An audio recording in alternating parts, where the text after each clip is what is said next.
My toxic ex sent screenshots of our fights to every guy who liked my photos until I matched with his dad on Tinder and went on 3 dates before his dad admitted he'd been separated from my ex's mom for 2 years.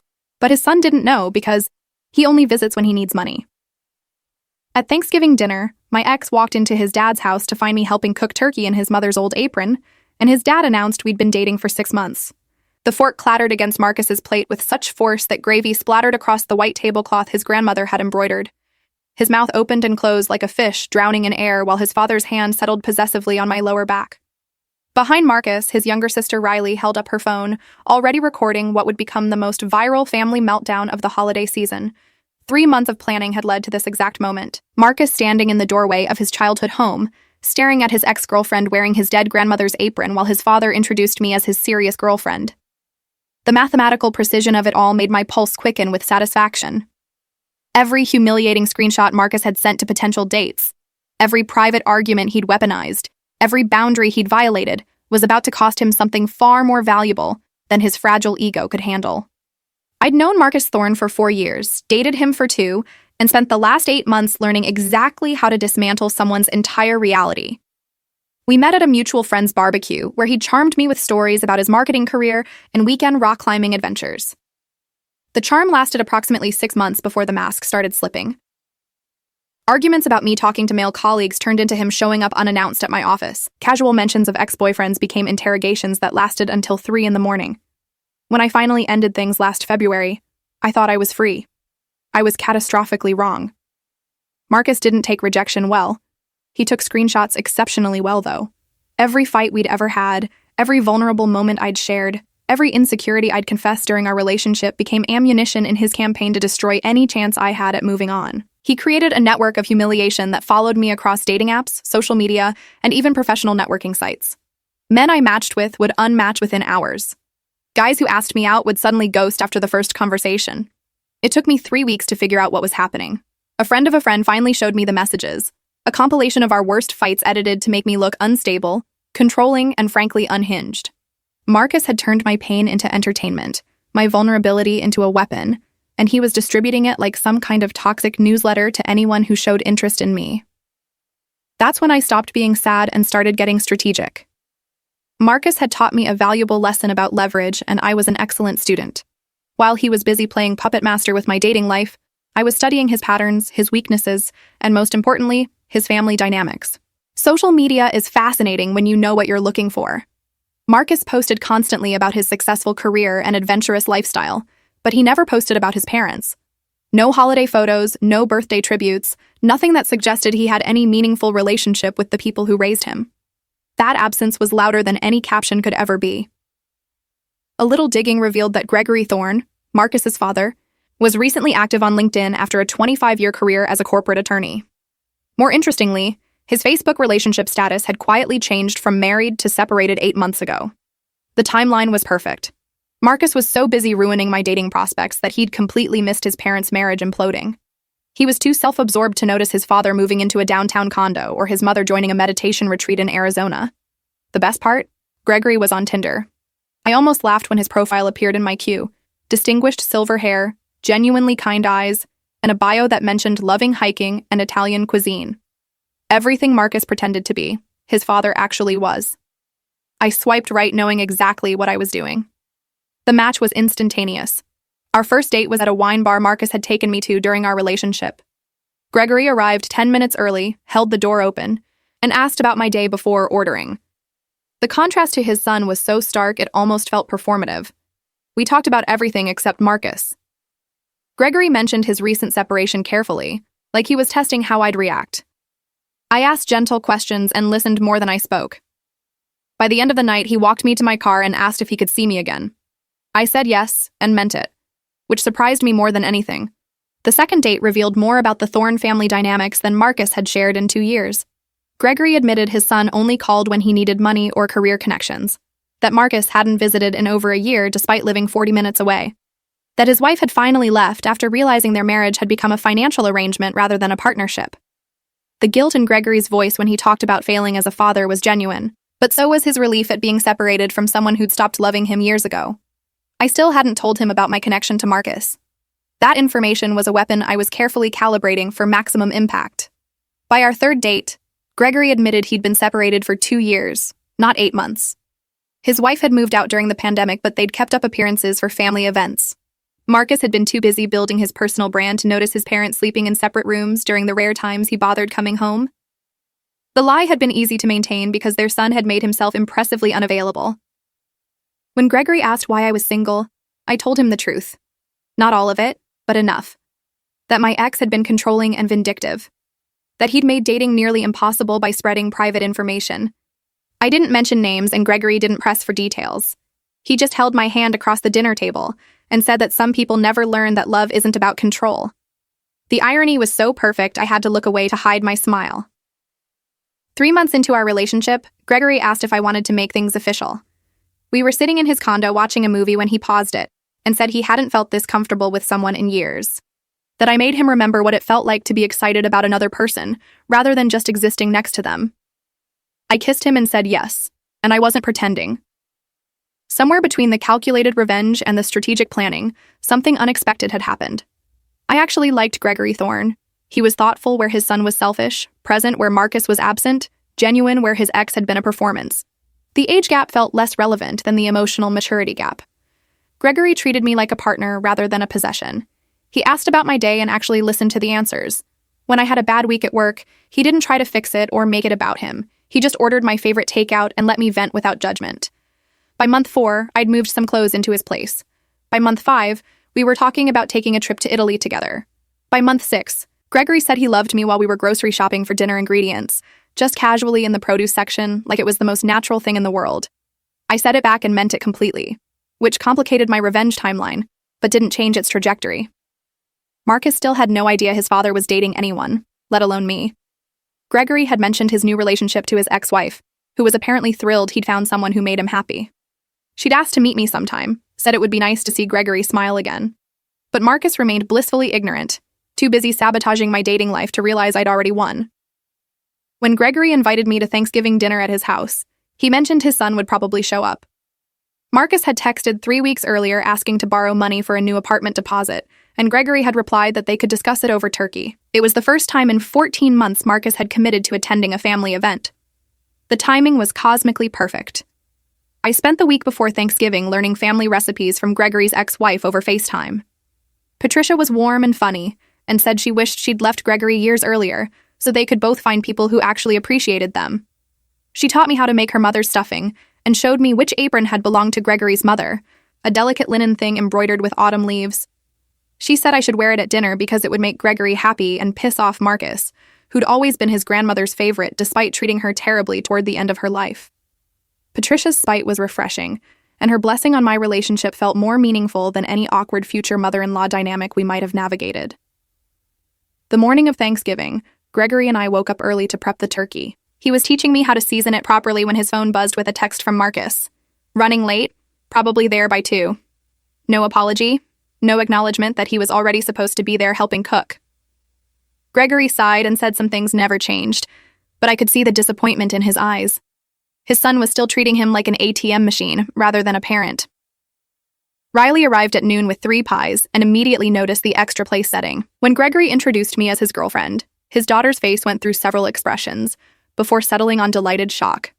She pulled out her phone and started asking questions about how we met, how long we'd been dating, why this was the first time she was hearing about me. Gregory explained he'd wanted to make sure things were serious before introducing me to his children. Riley nodded, then asked if Marcus knew. The smile on her face when Gregory said no was absolutely wicked. She'd spent years watching her brother treat their father like a personal bank while she actually maintained a relationship with her parents. The schadenfreude was radiating off her in waves. By the time Marcus's car pulled into the driveway at 2:47, the kitchen smelled like every Thanksgiving fantasy you've ever had. Riley was setting the table with the good china that hadn't been used in years. Patricia had called to wish everyone a happy holiday, and specifically asked to be put on speaker so she could tell me the turkey smelled perfect. Gregory was pouring wine while I stood at the stove in his mother's apron, basting the turkey one final time. The front door opened and Marcus's voice carried through the house. Something about traffic and needing to talk about that deposit. His footsteps approached the kitchen and I didn't turn around, just kept my focus on the bird, while Gregory's hand settled on my lower back in a gesture so natural it had become unconscious. The sound that came out of Marcus when he saw me was somewhere between a choke and a scream. His face cycled through confusion, recognition, horror, and rage in the span of 3 seconds. Gregory's hand stayed firmly on my back while I finally turned around, wooden spoon still in hand, and smiled at the man who'd spent 8 months trying to destroy my life. Riley's phone was already recording from her position at the dining table, capturing every microsecond of her brother's meltdown in high definition. Marcus's mouth opened, but nothing came out initially. His eyes darted between me, his father, and the apron I was wearing. The family heirloom his grandmother had treasured, now tied around the waist of the ex-girlfriend he'd been systematically harassing across every digital platform. When words finally formed, they came out strangled. "What the fuck is she doing here?" Gregory's posture straightened, and his voice carried the same authoritative tone he probably used in courtrooms. He explained that I was his girlfriend, that we'd been dating for 6 months, and that Marcus needed to watch his language in this house. The casual way Gregory delivered this information, like he was discussing the weather rather than dropping a nuclear bomb on his son's reality, was genuinely beautiful to witness. I set the wooden spoon down and moved to check on the side dishes, deliberately keeping my movements casual and domestic. Marcus was still frozen in the doorway, his designer jacket hanging open and his car keys clutched so tightly in his fist that his knuckles had gone white. Riley cleared her throat from the dining room and asked if anyone wanted wine, her voice dripping with barely suppressed glee. She'd been waiting years for someone to knock her brother down a few pegs, and I was apparently exceeding all expectations. Marcus finally found his ability to move and stormed into the kitchen, positioning himself between his father and me like he was planning to physically remove me from the premises. Gregory stepped forward immediately, creating a barrier, and told his son to either calm down or leave. The paternal authority in his voice made Marcus hesitate, probably the first time he'd encountered genuine consequences from his father in years. The argument that erupted was spectacular. Marcus demanded to know how long this had been going on, his voice climbing in pitch with each accusation. Gregory remained calm, explaining that he'd met me on a dating app and that our relationship had developed naturally.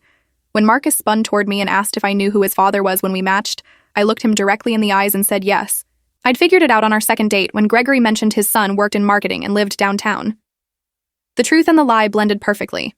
I had known exactly who Gregory was from the moment I swiped right, but Marcus didn't need to know how calculated my initial approach had been. What mattered was that I'd genuinely fallen for his father somewhere along the way, which made the revenge even sweeter because it was no longer just about payback. Marcus's face contorted as he processed this information. He started pacing the kitchen, running his hands through his hair in a gesture I recognized from every fight we'd ever had. This was the moment he usually tried to flip the script and make himself the victim.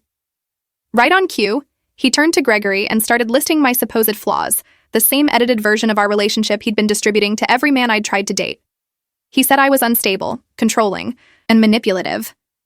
That I'd made his life hell when we were together and was obviously doing this to get back at him. Gregory listened to his son's rant with increasing disapproval, and when Marcus finally ran out of steam, his father asked a single question that changed the entire dynamic. "Did you send screenshots of your private arguments to men Madison was trying to date?" The silence that followed was deafening. Marcus's eyes widened slightly, the only confirmation Gregory needed. Riley stood up from the dining table and walked into the kitchen, phone still recording. She looked at her brother and said she'd wondered why he'd been so obsessed with checking Madison's social media for months after their breakup.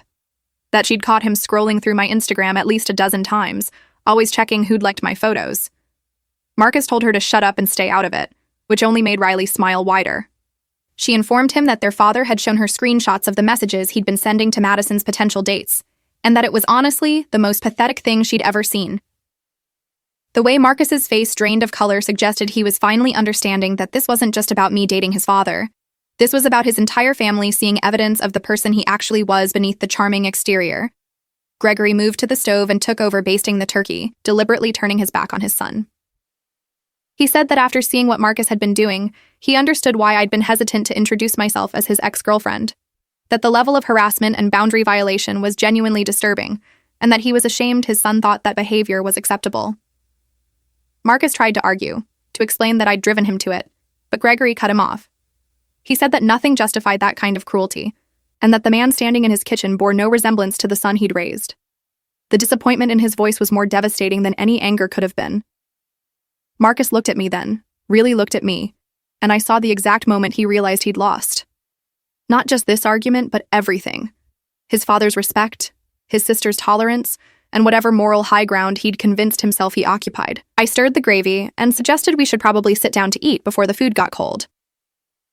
The domesticity of the statement, delivered while wearing his grandmother's apron in his father's kitchen, made Marcus's jaw clench hard enough that I could hear his teeth grinding from across the room. Riley set her phone down on the counter to help carry dishes to the dining room, making sure the screen was angled to capture Marcus's continued meltdown. Gregory carved the turkey with practiced precision while explaining that he'd invited both his children to dinner hoping for a pleasant family holiday, but that Marcus's behavior was making that increasingly impossible. The clinical way he discussed his son's failings while creating perfect turkey slices was the most savage thing I'd witnessed in months. Marcus grabbed his father's arm, forcing Gregory to stop carving and actually look at him. He demanded to know if this was real or some kind of sick joke we were playing. His voice had taken on a desperate quality that would have made me feel sorry for him if he hadn't spent 8 months systematically destroying my attempts at happiness. I carried the mashed potatoes to the table and sat down in the seat directly across from where Marcus would presumably sit if he stayed. Riley followed with the green bean casserole and cranberry sauce, narrating each action like she was hosting a cooking show. And here we have the traditional sides, prepared by Dad's girlfriend who definitely didn't plan this entire scenario to teach my brother a lesson about consequences. The pointed look she gave Marcus was accompanied by a smile sharp enough to draw blood. Gregory finished carving and brought the turkey platter to the table, gesturing for everyone to sit. Marcus remained standing in the doorway between the kitchen and dining room, apparently trying to decide if staying for dinner would be more or less humiliating than storming out. What finally made him sit down was his father pointing out that he'd driven 40 minutes to borrow money and hadn't even bothered to say hello before launching into accusations. Gregory said if Marcus wanted to have a conversation about the apartment deposit, he could sit down and behave like an adult for the duration of one meal.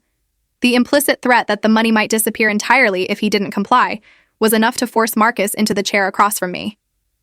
Riley sat at the end of the table with her phone propped against a water glass, still recording what she'd later describe as the best Thanksgiving content she'd ever captured. Gregory said grace, which felt wildly inappropriate given the tension, but I bowed my head and held his hand while Marcus glared holes through my skull. The meal itself was a masterclass in passive aggression. Gregory asked me about my week at work, and I described a successful project presentation in detail, deliberately mentioning male colleagues by name, and watching Marcus's eye twitch with each one. Riley asked how Gregory and I had met, and her father explained the Tinder match with the kind of enthusiasm people usually reserve for describing how they won the lottery. He talked about how refreshing it was to meet someone who actually listened and engaged in conversations, rather than just waiting for their turn to talk. The implication that his son lacked these qualities hung in the air like smoke. Marcus tried to eat but kept setting his fork down, too angry to actually consume food while listening to his father praise the ex-girlfriend he'd been actively sabotaging. When Riley asked how serious things were between us, Gregory reached over and squeezed my hand. He said he hadn't felt this way about anyone in decades and that he was considering asking me to move in permanently once his divorce was finalized. Marcus's fork finally clattered onto his plate hard enough that gravy splashed onto the tablecloth. He stood up so abruptly his chair scraped against the floor and demanded to know what divorce. The color drained from his face as Gregory explained, with forced patience, that he and Patricia had been separated for 2 years and were finally making it official. That they'd been living apart since early 2021, but Marcus had been too preoccupied with his own life to notice. Riley added helpfully that she'd known for 18 months and had assumed Marcus was just being his usual self-absorbed self by not asking about their parents' lives. Marcus looked between his father and sister like they were speaking a foreign language. He said he'd been to the house for Christmas and everything seemed fine. Gregory corrected him that he'd been to the house for exactly 45 minutes on Christmas Eve, eaten cookies, collected his gift, and left without asking a single question about how anyone was doing. That Patricia had been living in Arizona for over a year, and Marcus hadn't noticed because he only called when he needed something. The systematic dismantling of Marcus's perception of himself as a good son was brutal to watch, and I was enjoying every second of it. He tried to deflect, to make this about me somehow corrupting his father, but Gregory shut that down immediately. He said he'd met me during one of the loneliest periods of his life, and that I'd been nothing but kind, attentive, and genuine. Everything, he added pointedly, that Marcus had never bothered being. Riley asked if anyone wanted more wine, and when Marcus said yes, she poured everyone else a glass but skipped his empty cup entirely. The petty move made me like her even more. Gregory started asking about her graduate program, and she launched into an explanation about her thesis, while Marcus sat there seething, unable to contribute because he'd never asked his sister about her academic work. The family dynamic was crystallizing in real time, with Marcus as the outsider who'd alienated everyone through years of selfish behavior. When dinner concluded, Gregory suggested we all have dessert in the living room. Riley carried her pies to the coffee table while I helped Gregory clear dishes, moving around the kitchen with the comfortable familiarity of someone who'd been doing this for months. Marcus followed us into the kitchen and finally asked the question he'd been building toward all evening. He wanted to know if I'd started dating his father specifically to hurt him. I set down the plates I was carrying and turned to face him fully for the first time since he'd arrived. The honest answer was complicated, so I gave him the version he deserved to hear. I told him that yes, I'd known who Gregory was when we matched, that after months of Marcus systematically destroying every potential relationship I tried to pursue, I decided to see what happened if I matched with his father on Tinder. That I'd gone into our first date with the explicit intention of eventually using the relationship to make Marcus feel a fraction of what he'd put me through. But then, and this was the part that seemed to break something fundamental in Marcus's psyche, I explained that somewhere between the revenge plot and the performance, I'd actually fallen in love with his father. That Gregory was everything Marcus had pretended to be during our relationship. Kind, attentive, emotionally available, and genuinely interested in building something real rather than just possessing someone. Marcus's face went through several expressions before settling on something that looked like existential horror. He asked how I could do this to him, how I could stoop to something so calculated and cruel. The lack of self-awareness was genuinely stunning.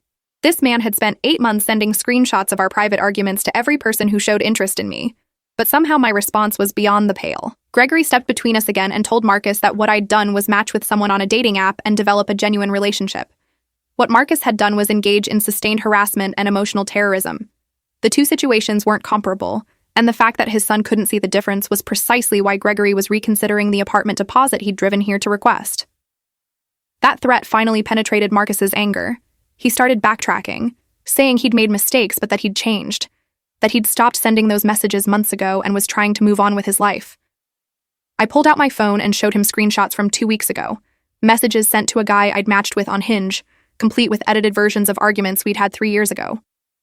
Marcus's face went pale as he realized I'd been documenting everything, building a case against him while he thought I was just silently suffering. Riley appeared in the doorway with her phone and said she'd already sent the recording of dinner to their mother, who'd apparently responded with several celebration emojis and a message saying it was about time someone gave Marcus a reality check. The final blow came when Gregory told his son that the apartment deposit wasn't happening, that after seeing evidence of the harassment, after witnessing the tantrum at dinner, and after years of being treated like a personal ATM, he was cutting Marcus off financially. Riley added that she'd been telling their father to do this for years, that their mother had suggested it before she left for Arizona, and that Marcus's inability to maintain adult relationships without using money as leverage was a pattern that needed to break.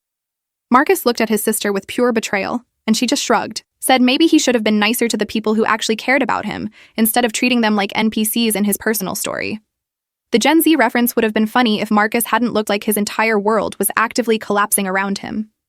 Marcus tried one final manipulation tactic, the same one that had worked countless times before. He started crying, genuine tears streaming down his face as he talked about how hard things had been, how much pressure he was under, how he just needed this one thing to get back on his feet. Gregory watched his son's performance with an expression I'd never seen before, something between pity and disgust. When Marcus finished his plea, his father asked a single question that reframed the entire conversation. He asked when Marcus had last asked how Gregory was doing, not as a preamble to requesting something, but genuinely inquiring about his father's well-being. The silence stretched for nearly 30 seconds before Marcus admitted he couldn't remember. Gregory nodded slowly and said that was exactly the problem. Riley brought out the pies and started cutting slices like nothing was happening, her phone now openly propped on the mantel to capture the continuing drama. She offered me the first piece, a clear statement of allegiance that made Marcus's jaw clench.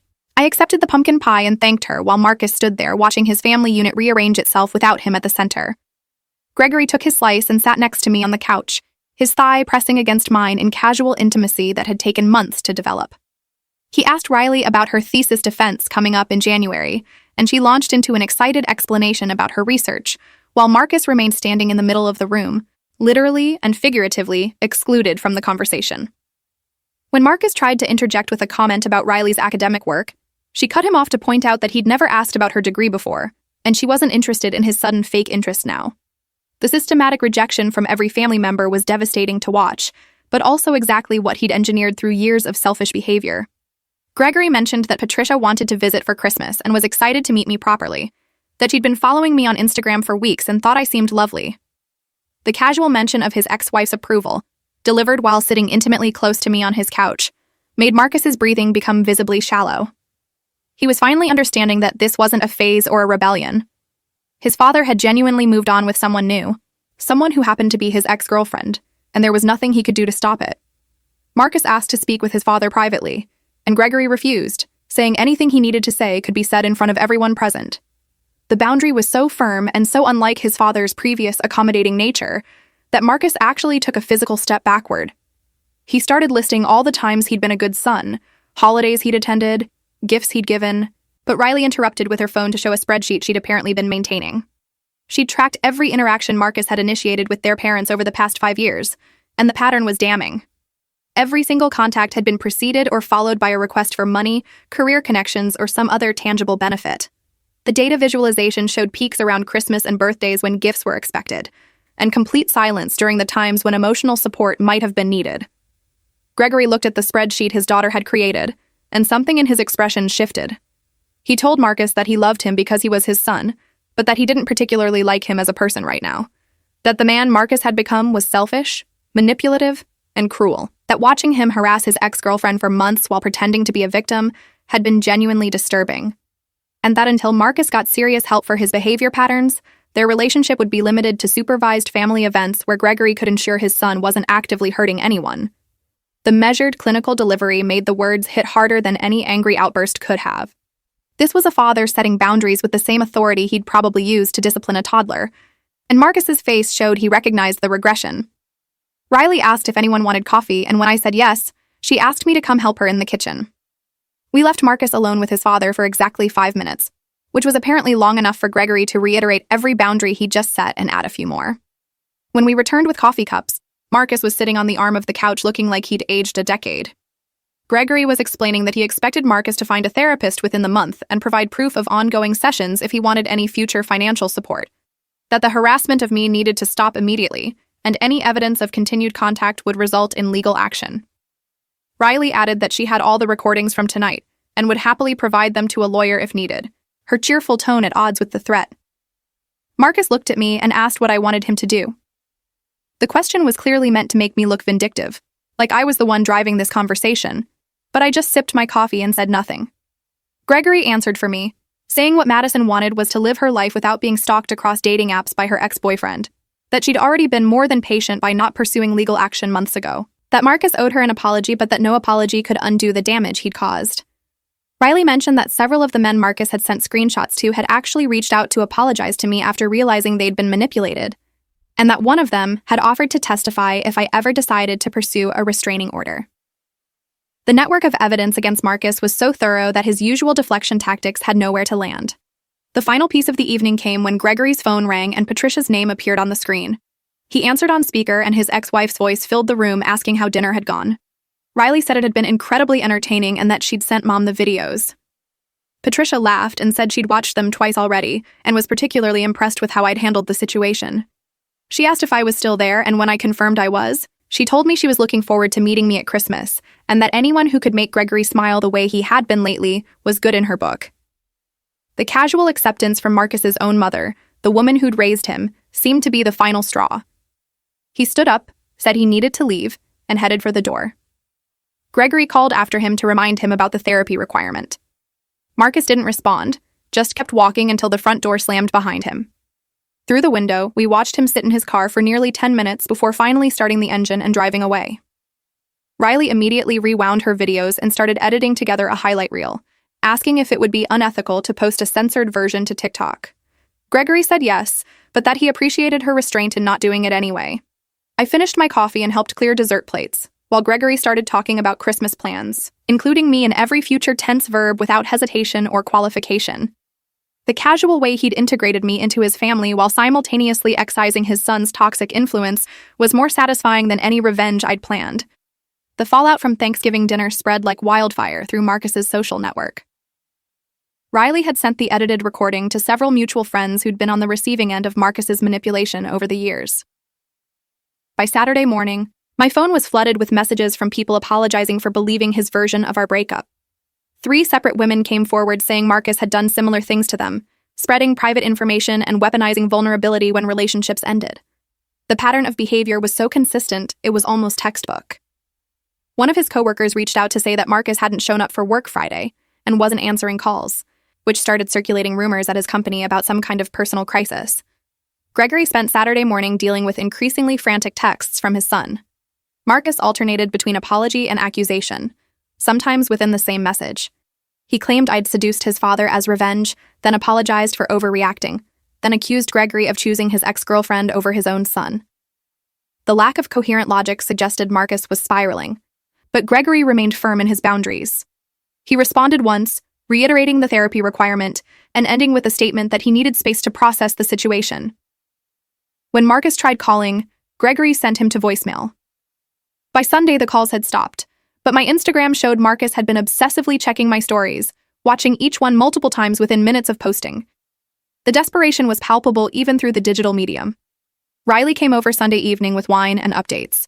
Apparently, Marcus had reached out to their mother begging her to intervene and convince Gregory to reconsider the financial cutoff. Patricia had responded by sending him a list of therapists in his area and suggesting he focus on his mental health rather than his bank account. The rejection from both parents simultaneously seemed to be triggering a genuine crisis. Riley showed me text messages where Marcus was catastrophizing about losing his apartment, his job, and his entire life because no one understood how hard things were for him. The complete inability to acknowledge his own role in creating this situation was remarkable. Gregory read the messages over my shoulder and just shook his head, saying his son needed to hit bottom before he could start climbing back up. Monday morning brought a new development. Marcus's roommate contacted me through LinkedIn asking if I knew what was going on, because Marcus had apparently locked himself in his bedroom all weekend and wasn't responding to anyone. I forwarded the message to Gregory, who sighed and said he'd do a wellness check, but that this was exactly the kind of manipulation Marcus had used successfully for years, creating a crisis to force people to drop their boundaries and rush to his rescue. We drove to Marcus's apartment together and found him disheveled but physically fine, surrounded by empty takeout containers and what appeared to be a multi-day gaming binge. When he saw his father with me, the anger reignited immediately. He accused us of flaunting our relationship and rubbing his face in his failures. Gregory told him to pack a bag, that he was going to stay with Riley for a few days while he found a therapist and started addressing his behavior patterns. Marcus refused initially, saying he was an adult and didn't need to be managed like a child. Gregory responded that adults don't spend months harassing their ex-girlfriends, and adults take responsibility for their actions instead of hiding in their rooms playing video games. The authoritative father voice was back, and it worked. Marcus packed a bag while muttering under his breath about how everyone was against him. Riley picked him up an hour later and texted me a photo of her brother sitting in her guest room looking like a sullen teenager. She'd already scheduled his first therapy appointment for Wednesday and told him if he missed it, she'd tell everyone at his company exactly why he'd been spiraling. The threat of professional consequences was apparently the only thing that could penetrate his self-pity. The Wednesday therapy appointment happened, but Marcus stormed out after 30 minutes, claiming the therapist was biased against him. Riley made him schedule with someone else and drove him there personally the following week. This session lasted the full hour, and when Marcus emerged, he looked exhausted in a way that suggested they'd actually made him engage. Gregory asked how it went, and Marcus admitted the therapist had pointed out some patterns he hadn't recognized. It was the first hint of self-awareness I'd seen from him in years. The process was slow and painful to watch from the outside, but Gregory maintained his boundaries with the kind of consistency Marcus had never experienced before. No money changed hands, no exceptions were made, no crises were enough to override the requirements that had been set. By early December, Marcus had attended 6 therapy sessions, and his therapist had diagnosed him with several issues requiring ongoing treatment. The formal diagnosis seemed to shift something in how Marcus viewed himself, like having clinical language for his behaviors made them real in a way they hadn't been when people just called him toxic. He sent me an email, not a text, apologizing for the harassment and acknowledging that he'd been trying to control me even after our relationship ended. The apology was clearly written with therapeutic guidance, but it was the first time Marcus had taken responsibility without simultaneously making excuses. I didn't respond because I didn't owe him forgiveness, but I forwarded it to Gregory, who said his son was finally starting the actual work of becoming a better person. Christmas approached, and Gregory asked if I was comfortable with Marcus attending family dinner. I said yes because excluding him would undermine the entire point of the boundaries they'd established. Marcus needed to see that he could still be part of the family while respecting the new dynamics. Riley warned her brother that if he caused any drama, she had 7 hours of Thanksgiving footage ready to post online. Patricia arrived from Arizona 2 days before Christmas, and she was exactly as warm as her phone calls had suggested. She hugged me like we'd known each other for years and told Gregory she was happy he'd found someone who actually appreciated him. When Marcus arrived on Christmas Eve, he brought gifts for everyone, including me, a clear attempt at making amends that felt awkward but genuine. The dinner was nothing like Thanksgiving. Marcus was quiet, polite, and avoided any controversial topics. When Gregory and I shared casual affection, Marcus looked away but didn't comment. Riley monitored her brother like a hawk, ready to intervene at any sign of backsliding, but the intervention wasn't needed.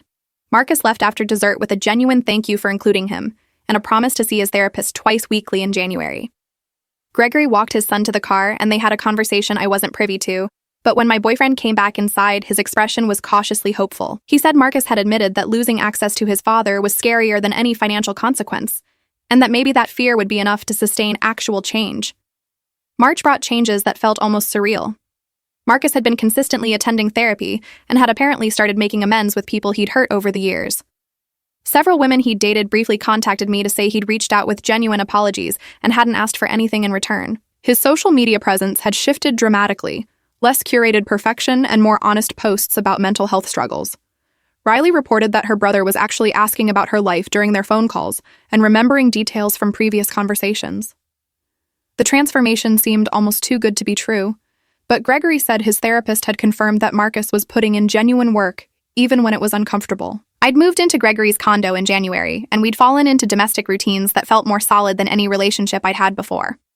Morning coffee on the balcony, alternating who cooked dinner, weekend hikes that didn't require performance or documentation.